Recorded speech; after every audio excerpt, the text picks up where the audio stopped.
Hello everyone, welcome back to the channel. Today we have, you guessed it, more airplane building videos. So in the last video I had suggested that we might rivet things, and I was so mistaken. You know, how quickly we forget how long it takes to prep everything.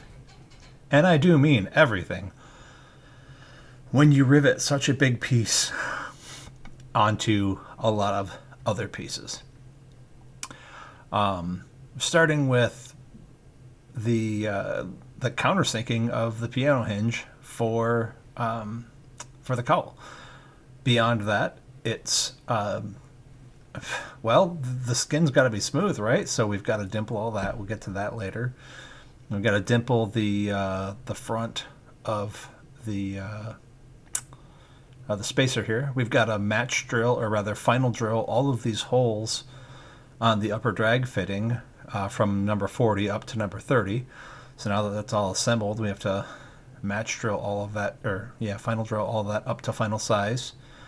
Let's see here. Yep, we'll final drill all of those and clean up the mess as we go. I've gotten somewhat good at cleaning up the mess as I go. Also, again, I think I've mentioned it before, the pneumatic Cleco pliers, amazing. Especially for pulling them off in a situation like this. This big side piece that we just drilled through to number 30, it's got to be deburred. Then the drag fitting that we drilled up to number 30 has to be deburred. I think the drag fitting, we don't countersink anything in the drag fitting because we'll be countersinking the side plate. Let's see, what's that actually called? That's called the...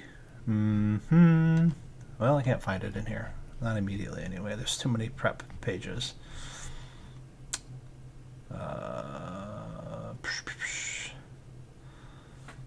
Side skin, fuselage side ribs, upper drag fitting, center section side plate is what that's called. Alright, yeah, so there it is. So we're going to countersink that on all of the number 30 and number 20, I'm sorry, number 40 and number 30 holes in it. Because the skin is it's like 40 thousandths thick, maybe even a little bit thicker. But yeah, a lot of holes to countersink on this. Like there's 19 alone on the drag fitting area, or is it 29? A lot. Must be having. Oh, yep. Hi, Nick. Deburr those. Why would I? Oh, right. So you don't countersink all of them because the things that are in the middle of the skin, like where the wing attaches.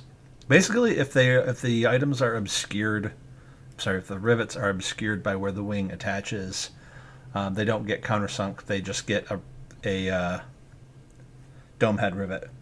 I really don't understand why that is, because, you know, why not just countersink everything and make it uniform?